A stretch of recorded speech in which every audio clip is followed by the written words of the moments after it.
정연복 광양시장의 본인과 가족이 소유한 땅에 도로가 들어서고 도로 계획이 확정된 지역에 부인 명의로 땅을 사들이는 등 부동산 이해 충돌 사건으로 경찰의 수사가 막바지에 달했습니다. 의혹을 수사 중인 정부합동 특별수사본부 전남경찰청 부동산투기 특별수사대는 정 시장의 투기 의혹 사건과 관련해 광양시청의 압수수색영장을 집행해 수사가 계속 진행 중입니다.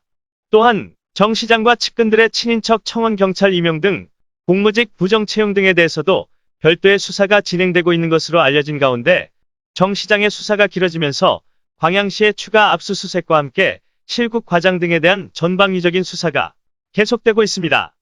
한편 수사기관은 정 시장 비리에 대해 시의회에도 일부 시의원을 통해 참고인 진술을 확보한 것으로 알려진 가운데 정 시장이 건강 문제와 거취 표명 등 입장을 발표할 것으로 기대했던 시민들도 병원 진료 등 이유로 의도적으로 수사를 피해 가려고 하는 것 아니냐는 여론이 팽배합니다. 정 시장의 소환 조사가 임박하고 있으나 와병으로 인해 늦어지고 있는 데 대해 수사기관에서는 정 시장의 건강 상태를 점검하면서 소환 일정을 조정하고 있는 것으로 알려졌으며 그동안의 수사 결과로 혐의를 충분히 입증할 수 있다는 견해인 것으로 알려졌습니다.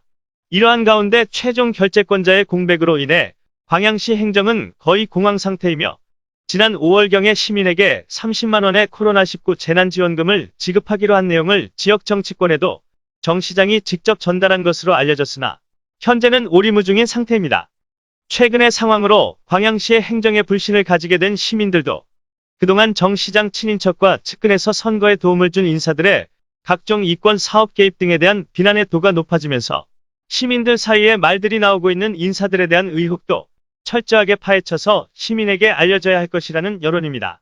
최근 광양읍과 광영동 도시재생사업 등 도시 뉴딜 사업도 본연의 목적에 맞지 않게 광영동 지역에서는 멀쩡한 3층 건물을 영업 보상까지 해주며 주차장을 만드는가 하면 주민의 충분한 여론 수렴 없이 현실에 맞지 않는 사업 추진으로 여론의 도마에 오르내리고 있습니다.